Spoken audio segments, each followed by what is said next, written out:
girls, it's Mrs. Ulm.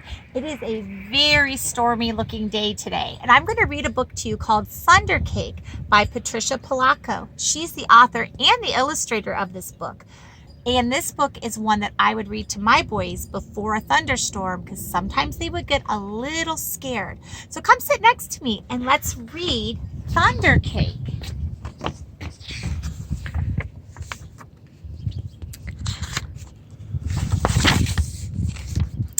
Grandma looked at the horizon, drew a deep breath, and said, "This is thunder cake baking weather, all right. Looks like a storm coming to me." "Child, you come out from under that bed. It's only thunder you're hearing," my grandma said. The air was hot, heavy, and damp. A loud clap of thunder shook the house, rattled the windows, and made me grab her close. "Steady, child," she cooed. "Unless you let go of me, we won't be able to make a thunder cake today." "Thunder cake?" I stammered as I hugged her even closer. "Don't pay attention to that old thunder, except to see how close the storm is getting. When you see the lightning, start counting real slow. When you hear the thunder, stop counting. That number is how many miles away the storm is. Understand?" she asked. "We need to know how far away the storm is, so we have time to make the cake and get it into the oven before the storm comes, or it won't be real thunder cake." Her eyes surveyed the black clouds away off in the distance. Then she strode into the kitchen. Her worn hands picked a thick book from the shelf above the wood stove. "Let's find that recipe, child," she crowed as she lovingly fingered the grease-stained pages to a creased spot. "Here it is, thunder cake." She carefully penned the ingredients on a piece of notepaper. "Now let's gather all the things we'll need," she exclaimed as she scurried toward the back door. Oh, you can tell the girl is so excited. Now, boys and girls, I'm going to need your help with some counting in this book. We were by the barn door when a huge bolt of lightning flashed. I started counting like Grandma told me to. Can you help me? 1, 2, 3, 4, 5, 6, 7, 8, 9, 10. Then the thunder roared.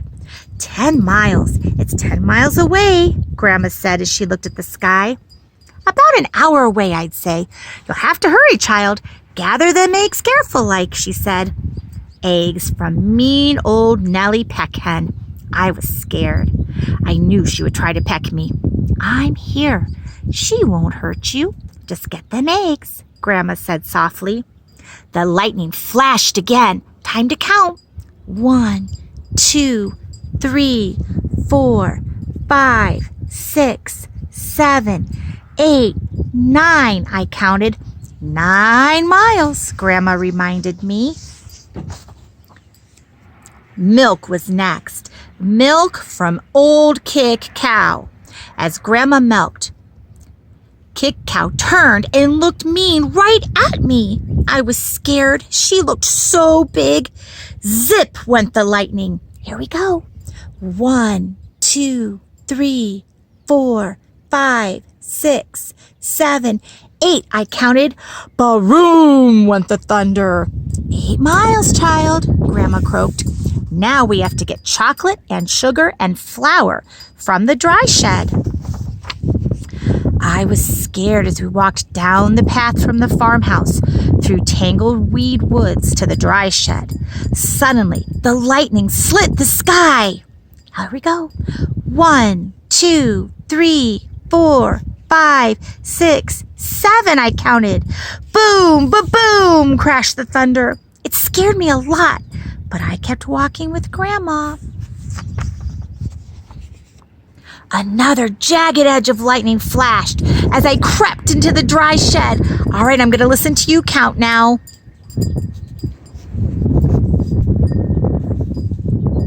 I counted. Crackle, crackle, boom, kaboom, the thunder bellowed.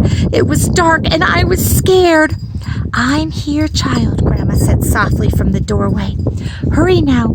We haven't got much time. We've got everything but the secret ingredient. Do you know what the secret ingredient might be? Make a guess and tell someone who's sitting next to you.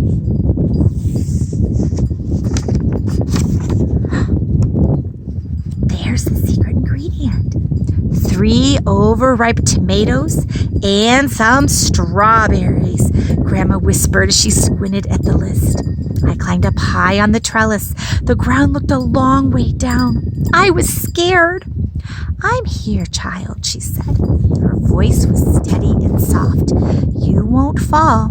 I reached 3 luscious tomatoes while she picked strawberries. Lightning again. Here we go. 1, 2, 3, 4, 5, I counted.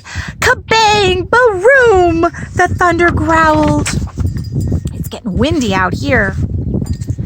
We hurried back to the house in the warm kitchen and we measured the ingredients. I poured them into the mixing bowl while Grandma mixed. I churned butter for the frosting and melted chocolate. Finally, we poured the batter into the cake pans and put them into the oven together. Lightning lit the kitchen. I only counted to 3, and the thunder rumbled and crashed. 3 miles away, Grandma said, and the cake is in the oven. We made it. We'll have a real thunder cake. As we waited for the cake, Grandma looked out the window for a long time. Why, you aren't afraid of thunder. You're too brave, she said as she looked right at me. I'm not brave, Grandma, I said. I was under the bed, remember? But you got out from under it, she answered. And you got eggs from mean old Nellie Peckhen. And you got milk from old Kit Cow. You went through Tangleweed Woods to the dry shed. You climbed the trellis in the backyard. From where I sit, only a very brave person could have done all them things. Grandma's right. I thought and thought as the storm rumbled closer. She was right. I was brave. Brave people don't be afraid of a sound, child, she said, as we spread out the tablecloth and set the table. When we were done, we hurried into the kitchen to take the cake out of the oven. After the cake had cooled, we frosted it. Just then the lightning flashed, and this time it lit the whole sky. Even before the last flash had faded, the thunder rolled, boomed, crashed, and bubba-roomed just above us. The storm was here. Perfect, Grandma cooed. Just perfect. She beamed as she added the last strawberry to the glistening chocolate frosting on top of our thunder cake. As rain poured down on our roof, Grandma cut a wedge for each of us. She poured us steaming cups of tea from the samovar. When the thunder roared above us so hard it shook the windows and rattled the dishes in the cupboards, we just smiled and ate our thunder cake. From that time on, I never feared the voice of thunder again. Well, boys and girls, this book has a recipe.